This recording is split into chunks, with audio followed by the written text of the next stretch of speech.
అంటే అలయన్స్ లో జనసేన కమ్మ వర్సెస్ కాపు ఈక్వేషన్స్ అక్కడ వర్కౌట్ అవ్వట్లేదు అంటారా, లేదంటే బీజేపీని జత కట్టుకోవడం వీళ్ళకి ఇష్టం లేదంటారా? కమ్మ కాపు అనేది ఓట్ షేర్ ఉండే madam. Actual TDP alliance, BJP, TDP and Janasena రెండు కలుసుకుంటే కొద్దిగా వేరేగా ఉంటుండే.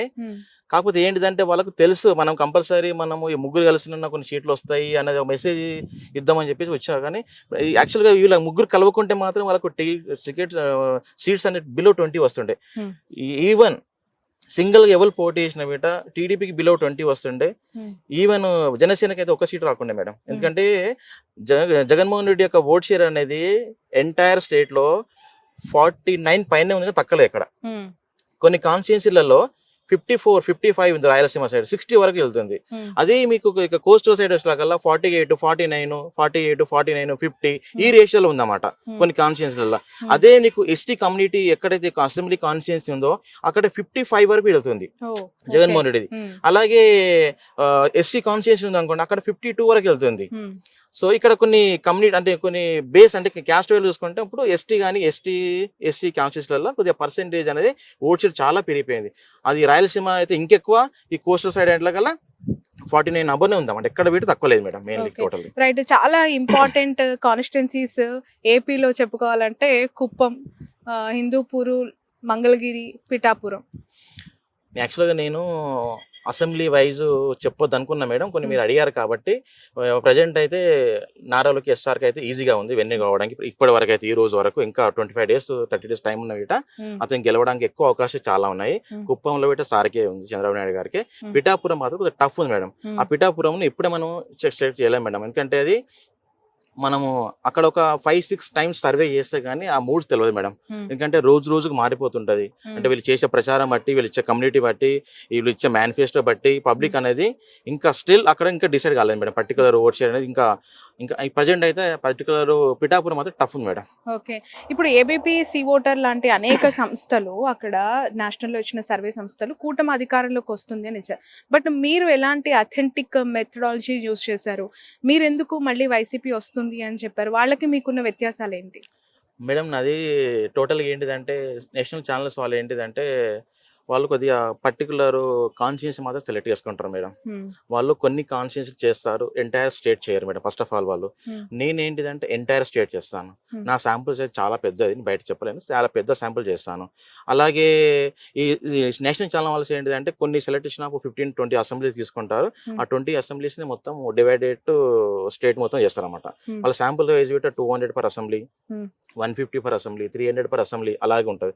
నాది ఏంటిదంటే ఒక కాన్స్టిట్యున్సీలో నేను 10,000 శాంపుల్ చేస్తాను మేడం. నేను అట్లా చేస్తాను. ఒక కాన్స్టిట్యున్సీలో ఒక 1000, 2000, 5000 ఇట్లా డిఫరెంట్ కాన్స్టిట్యున్సీ ఒక అసెంబ్లీని 2-3 times చేయడం ఇవన్నీ చేస్తూనే ఉంటుంటాం. ఒక స్టేట్ వైజ్ చేయాలంటే మనం ఒక మినిమం ఒక 2 rounds 3 rounds చేస్తే కానీ వెళ్ళాం. ఈవెన్ నేను 2019లో వీట ఆంధ్రప్రదేశ్ స్టేట్ ఎలక్షన్స్కి నేను పని చేశాను, ఎంటైర్ 2 rounds చేశాను. అప్పుడు నేను 125 seats ఇచ్చాను మేడం మన జగన్మోహన్ రెడ్డికి. మీరు చూసుకోవచ్చు, ఇబ్బంది లేదు, గూగుల్లో ఉంటుంది. ఎందుకు మరి బీఆర్ఎస్ గెలుస్తుంది అని మీరు ఇచ్చారు సర్వే, అది పూర్తిగా వ్యతిరేకత చూపించింది, అది ఓడిపోయింది కదా అక్కడ. దీన్ని మీరు పదే చాలా మంది కోట్ చేస్తూ ఉన్నారు. అగ్రి మేడం, నేను ఒప్పుకుంటాను మీ మాట. నేను యాక్చువల్గా ఏంటిదంటే మేడం, నేను 100% నేను ప్రీపోల్ ను రిలీజ్ చేయను మేడం. ఫస్ట్ ఆఫ్ ఆల్ నేను యాక్చువల్గా ఏంటంటే ఇప్పుడు ఇంకా 1 month ఉంది కాబట్టి మీతో మాట్లాడుతున్నాను. యాక్చువల్గా నేను అదే నేను 1 week 2 days ఉంటే అసలు మీతో మాట్లాడలేను. ఎందుకంటే నా రిపోర్ట్స్ 99 కాదు 100% సక్సెస్ చేయడానికి ఆస్కారం ఉంటుంది. ఎందుకంటే నా క్లయింట్ కంపల్సరీ నేను ఏదైనా చెప్తాను, ఓడిపోతావంటే ఓడిపోతావు, గెలుస్తావంటే గెలుస్తావు, అలాంటి పని నేను చేస్తాను. నా క్లయింట్ నన్ను మెచ్చుకోవాలని అసలు పని చేయను ఎప్పుడు. అతను నన్ను తిట్టిన పర్లేదు, నాకు పేమెంట్ ఇవ్వకున్న పర్లేదు, కానీ నేను అలా పని చేయను. కాకపోతే ఏంటిదంటే నేను తెలంగాణ ఎలక్షన్స్ అన్నప్పుడు నేను నా రిపోర్ట్ యాక్చువల్గా నేను ఎగ్జిట్ పోల్లో ఇస్తాను. కాకపోతే ఏంటంటే నేను ప్రీ పోల్ 2 days ఎలక్షన్స్ అన్నప్పుడు నేను కాన్స్టిట్యున్సీ వైజ్ ఎవరు గెలుస్తారో, ఎవరు టఫ్ ఉన్నారని ఎవ్రీథింగ్ నేను డీటెయిల్గా ఇచ్చాను మేడం. నా సర్వేను ఒక పెద్ద కంపెనీ, ఇండియా లెవెల్లో పనిచేసే పెద్ద కంపెనీ, ఆల్రెడీ తెలంగాణలో ఒక పార్టీకి పనిచేస్తున్న కంపెనీ కంపేర్ చేశారు వాళ్ళ నా సర్వే వాళ్ళ సర్వే కంపేర్ చేసి ఎక్కడైతే టఫ్ ఉన్నదో అక్కడ వాళ్ళు ఫుల్ పేజ్ గా పనిచేసిండ్రు. ఎవరైతే గెలుస్తాం అనుకున్నారు బీఆర్ఎస్ వాళ్ళు అంతా సైలెన్స్ గా ఉన్నారు. వాళ్ళు అపోజిషన్ వాళ్ళు అంతా వాళ్ళు మంచిగా పని చేసుకొని ఆ 2 days లో మొత్తం మారిపోయింది మేడం. ఎక్కడైతే నేను ఒక 25 ఇస్తాను సీట్స్ అవి టఫ్ ఉన్నాయని, నా సర్వే వాళ్ళ సర్వే సేమ్ కంపేర్ చేసుకుంటే నా సర్వేకి వాళ్ళ సర్వే పర్ఫెక్ట్ ఉంది. నాకు వచ్చిన రిపోర్ట్ కాబట్టి చెప్తున్నాను. వాళ్ళు బీఆర్ఎస్ వాళ్ళేమో గెలుస్తామన్న కాన్ఫిడెన్స్ లో వీళ్ళకుండే ఓవర్ కాన్ఫిడెన్స్, వాళ్ళకేమో కంపల్సరీ గెలవము నాకన్నా చెప్తే కరెక్ట్ గా ఉంటారు అని చెప్పి కాన్ఫిడెన్స్ తోటి వాళ్ళు మంచి పని చేసుకున్నారు. ఈవెన్ ఎల్ఎస్సి డేమర్ కూడా పని చేసుకున్నారు. దానివల్ల నా సర్వే కొద్దిగా అక్కడిక్కడ వేయడం కారణం పెట్టి అది మేడం 100%. ఈవెన్ అంత టఫ్ 2019 లో నేను అంత సీట్లు ఇచ్చాను వైసీపీకి, నేను యాక్చువల్ గా 45 ఇచ్చాను టీడీపీకి, జనసేనకి నేను ఇచ్చిన 0. 2019 మీరు రికార్డ్ చూసుకోవచ్చు, 0 ఒక్కటి వీడియో ఇవ్వలే నేను. నన్ను చూసి చాలా మంది కంపెనీస్ ఏంటి 7-8 జనసేన వస్తాయి అన్న వాళ్ళు వీట నా రిపోర్ట్ చూసినాక లాస్ట్ మినిట్ లా 0-2, 0-3 వచ్చారు. నేను ఫస్ట్ డే నుంచే నేను 0 మీదనే ఉన్నా. ఆ గెలిచిన పర్సన్ వీట 200 ఓటుతో గెలిచిండు. ఇప్పుడు 21 మంది అభ్యర్థుల్లో జనసేన ఎన్ని గెలిచే అవకాశం ఉందంటారు, ఒక figure? Janasena BJP 2 alliance madam, అవి చూసుకున్న వీట 4 to 5 మాక్సిమం మేడం. నేను అసెంబ్లీ పేరు చెప్పలేను నేను, ఓకేనా, ఎందుకంటే చెప్పడం వల్ల నాకు ప్రాబ్లం అవుతుంది, వాళ్ళు పని చేసుకుంటున్నారు. జగన్మోహన్ రెడ్డి ఎంత మెజారిటీతో గెలిచే అవకాశం ఉందంటారు? మేడం 90,000 పైన వస్తుంది, తగ్గదు కాదు. ఎందుకంటే మేము అక్కడ టీడీపీ అలయన్స్ అనేది ఇప్పుడు ఇంత ముందు కొద్దిగా ఉండే మేడం. యాక్చువల్ గా ఇంత ముందు టీడీపీ ఒక 2 సీట్లు కొద్దిగా ఎడ్జ్ వచ్చింది, కానీ ఇప్పుడు అలా లేదు. ఇప్పుడు అనేది మొత్తం అక్కడ ఉన్న 10కి 9 మొత్తం కంపల్సరీ మొత్తం గెలిచేస్తుంది. ఒకటి వీట అక్కడ వాళ్ళు ఓడిపెట్టలేదు మేడం మొత్తం ఓవరాల్ గా. ఇప్పుడు ఈవెన్ ఇక్కడ నెల్లూరులో పనిచేస్తున్నాను నేను. నెల్లూరులో ఇది ఒక 1 month బ్యాక్ ఒక టీడీపీ ఎడ్జిలా అన్న ఫీలింగ్ ఉండే మేడం యాక్చువల్ గా. అంటే ఇక్కడ వచ్చే select of candidates important madam. ఏదన్నా కాన్స్టిట్యున్సీ గెలవాలి అంటే అక్కడ క్యాండిడేట్ సెలెక్షన్ అండ్ ఎవరైతే ఎంపీ క్యాండిడేట్ కానీ ఎమ్మెల్యే క్యాండిడేట్ కానీ వాళ్ళకి సెలెక్షన్ ఆఫ్ క్యాండిడేట్ కరెక్ట్ గా ఇచ్చారు కాబట్టి కొన్ని సీట్లు ఓడిపోయే సీట్లు వీట వైసీపీ అనేది గెలవడానికి అవకాశం ఎక్కువ వచ్చేసింది మేడం. మెయిన్లీ ఇది ఒకటి. పర్సెంటేజ్ వీట మేడం టోటల్ ఓవరాల్ చూసుకుంటే పర్సెంటేజ్ అనేది 47-48 ఉన్న ఓట్ షేర్ అనేది ఇప్పుడు 50కి వచ్చేసింది, 50కి వచ్చింది నియర్లీ. ఇప్పుడు ఇంకో కొన్ని అదే రాయలసీమలో గల 54-55. ఈ నెల్లూరు పార్లమెంట్ లో విజయసాయి రెడ్డి వర్సెస్ వేమిరెడ్డి ప్రభాకర్ రెడ్డి, మేడం ఇక్కడ ఏ విధంగా ఉంది ఈ పార్లమెంట్ సెగ్మెంట్? మేడం ఇక్కడ నేను చాలా పెద్ద పని చేశాను మేడం. యాక్చువల్ గా నేను ఒక వీక్ లో మొత్తం నేను విజయవాడ వెళ్తున్నాను, వైజాగ్ వెళ్తున్నాను, ఈవెన్ రాయలసీమ వెళ్తున్నాను, ఇక్కడ నెల్లూరులో పెట్టి ఉంటున్నాను. అయితే ఇక్కడ ఏంటిదంటే 7 కాన్స్టిట్యున్సీలలో ఫస్ట్ ఆఫ్ ఆల్ ఏంటిదంటే మేడం కొద్దిగా ఒక 20 days బ్యాక్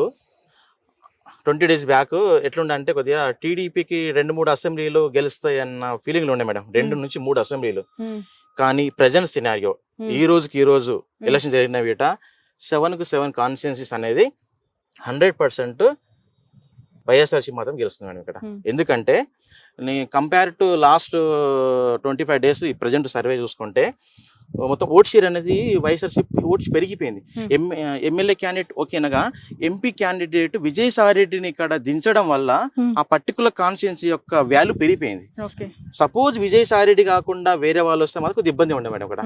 అంటే విజయసాయి రెడ్డి అనే క్యాండిడేట్ పక్కా ఏదో ఒక పని చేస్తాడు, కమిట్మెంట్ చేసుకున్న క్యాండిడేట్, జగన్ సార్ కు దగ్గర ఉంటాడు, ఇతని వల్ల కంపల్సరీ ఏదో పని చేసుకోవచ్చు అనేది, లేక పని చేసుకోవచ్చు, డెవలప్ చేసుకోవచ్చు అనేది పబ్లిక్ లో అయితే ఉన్నది మేడం.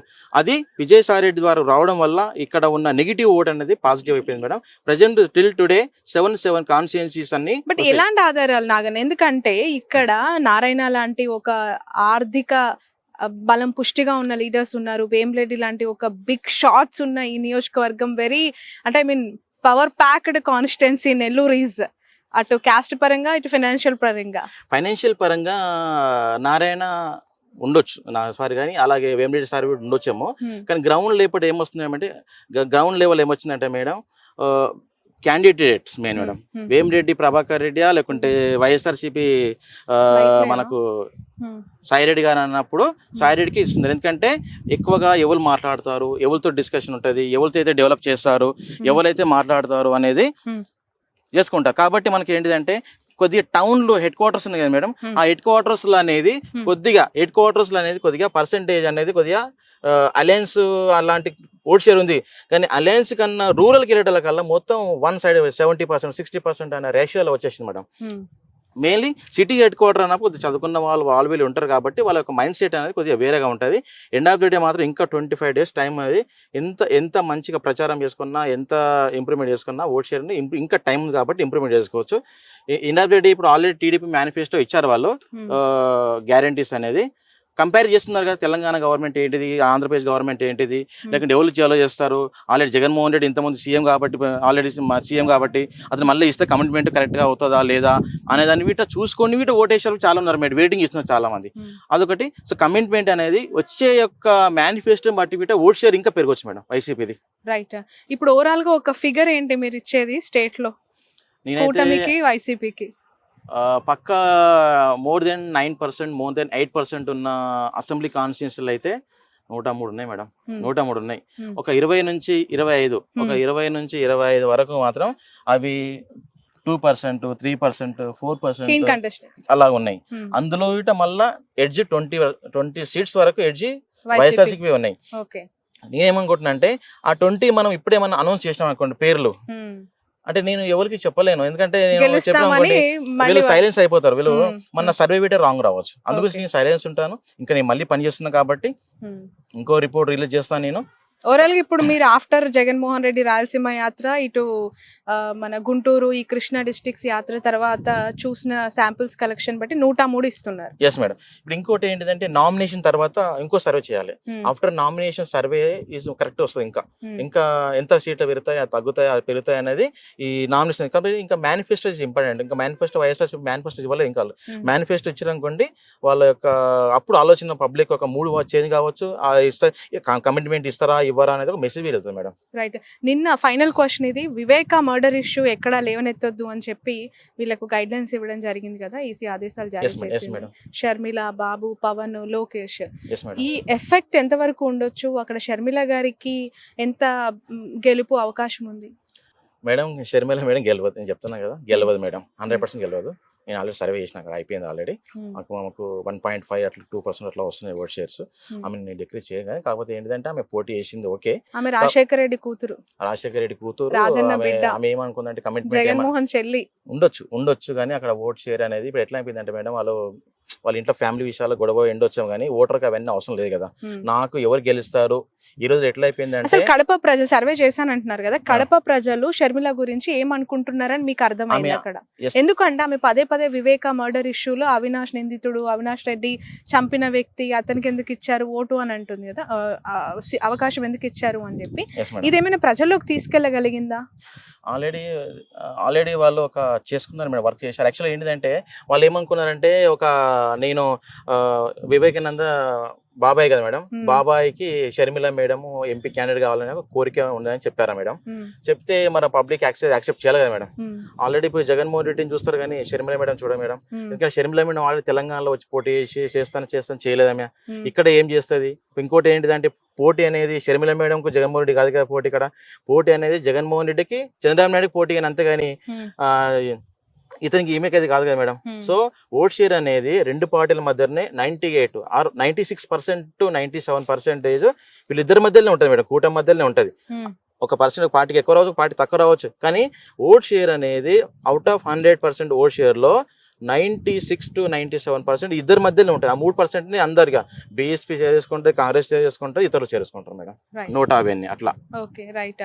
ఇంకా ఏమైనా చెప్పాల్సిన అంశాలు ఉన్నాయంటారా ఈ ఓవరాల్? నేనేం చెప్పలేదు madam. Manifesto is very important. Manifesto is correct గా ఉంటే కమిట్మెంట్ తోటి గెలుస్తారా అనేది ఒక మెసేజ్ వెళ్తుంది. So manifesto is important. Manifesto వచ్చినాక వీటే సర్వే అనేది ఇంకా మారిపోవచ్చు, అంటే పెరగవచ్చు, తగ్గవచ్చు, చెప్పలేము. ఏదున్నా కానీ manifesto is very important. But ఒక్క అవకాశం అని బాబు ప్రజల నోట్ అడుగుతున్నారు కదా, దానికి ఏం కన్ఫైన్ అవ్వట్లేదా ప్రజలు?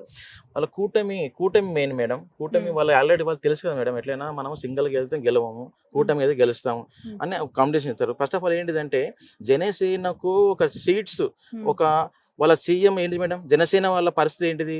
జనసేన వాళ్ళు మా యొక్క పవన్ కళ్యాణ్ సీఎం కావడం వాళ్ళ బాధ్యత. 10 సంవత్సరాలకు అదే అని అంటారు వాళ్ళు. 10 సంవత్సరాల నుంచి నాకు సీఎం కావాలి. ఇప్పుడు ఎట్లా అయిపోయిందంటే ఆ సీఎం అయ్యే క్యాండిడేట్ అలయన్స్ లోపల ఒక 50 సీట్లన్నా 60 సీట్లన్నా మాకు వస్తాయి అన్న ఫీలింగ్తో వాళ్ళు పనిచేసిండ్రు జన సైనికులు. పాపం వాళ్ళు 10 సంవత్సరాలుగా లాస్ట్కి ఇప్పుడు వచ్చేదాకా ఏమైంది, 21 సీట్స్కి వచ్చేసారు. అందులో 21లో వీట మళ్ళీ ఆ పార్టీ నుంచి ఈ పార్టీ నుంచి వచ్చే వాళ్ళకి ఇచ్చారు. ఎవరైతే 10 సంవత్సరాలు కష్టపడుతున్న క్యాండిడేట్స్ ఉన్నారో వాళ్ళకి టికెట్ రాకపోవడం వల్ల వాళ్ళ కింద పనిచేసే క్యాడర్ కానీ వాళ్ళంతా totally dissatisfied. First of all dissatisfied ఎక్కడ ఏంటంటే వాళ్ళు వాళ్ళ క్యాండిడేట్ సీఎం కార్డు అని తెలివంగానే ఆ యూత్ కానీ లేకుంటే ఎవరైతే కష్టపడ్డ వాళ్ళు ఉన్నారో టోటల్లీ వాళ్ళు నర్వస్ గా ఫీల్ అయ్యారు మేడం. వీళ్ళు అలయన్స్ లోపల వీటి ఒక 50 సీట్లు వస్తాయనుకున్నారు. 21 సీట్లు రావడం వల్ల ఏంటిదంటే వాళ్ళు ఆ వచ్చిన వాళ్ళకి మళ్ళీ పాత వాళ్ళకే కాకుండా కొత్త బయట నుంచి వచ్చిన వాళ్ళకి టికెట్లు ఇవ్వడం వల్ల వీట కొద్దిగా మైనస్ వాళ్ళకి మేడం. ఇంకోటి ఏంటిదంటే బీజేపీకి 1-2% ఓట్ షేర్ లేని పార్టీకి 8 పార్లమెంట్లు ఇవ్వడం, అందులోపడం వల్ల వాళ్ళకు 10 అసెంబ్లీలు కాన్స్టిట్యూన్సీ ఇవ్వడం అనేది కొద్దిగా ఇబ్బంది అయింది. దానివల్ల ఏంటిదంటే వీళ్ళు వాళ్ళకి పని చేయట్లేదు, వాళ్ళు వీళ్ళకి పని చేయట్లేదు, వీళ్ళు వాళ్ళకి పని చేయట్లేదు, అట్లా అయిపోయింది మేడం టోటల్ గా. ఇప్పుడు క్యాడర్ బిట్ ఇంపార్టెంట్ కదా, క్యాడర్ తోటి సంప్రదింపులు చేసి అన్ని చేసినా కరెక్ట్ గా ఉండే, మాకు చెప్పకుండా చేసిరన్న ఫీలింగ్ గ్రౌండ్ లో జరుగుతుంది మేడం. అదొకటి రాకుండా ఉంటే మంచిగా ఉండే, అది వచ్చేసింది గ్రౌండ్ లో already. Thank you so much Naganna గారు. యాక్చువల్ గా చీకటి పడిపోయింది, మిమ్మల్ని మార్నింగ్ నుంచి క్యాచ్ చేద్దాం అనుకున్నాను. సో ఇదంతా కూడా మీ డేటా కలెక్షన్ అనుకుంటా. సో నెల్లూరే కాదు రాష్ట్ర వ్యాప్తంగా కూడా మీ అభిప్రాయాన్ని అంటే నియోజకవర్గాల్లో ఉన్న మూడ్ని మాకు ఎక్స్ప్లెయిన్ చేసినందుకు థ్యాంక్ యూ సో మచ్. చూద్దాం ఖచ్చితంగా మీ రిజల్ట్, అక్యురేట్ రిజల్ట్ ఎంతవరకు జెన్యున్ గా ఉండబోతోంది, రాబోయే ఎన్నికల్లో ఎంతవరకు మీ సర్వే నిజం అవబోతుంది అనేది. Thanks a lot. Thank you. Thank you.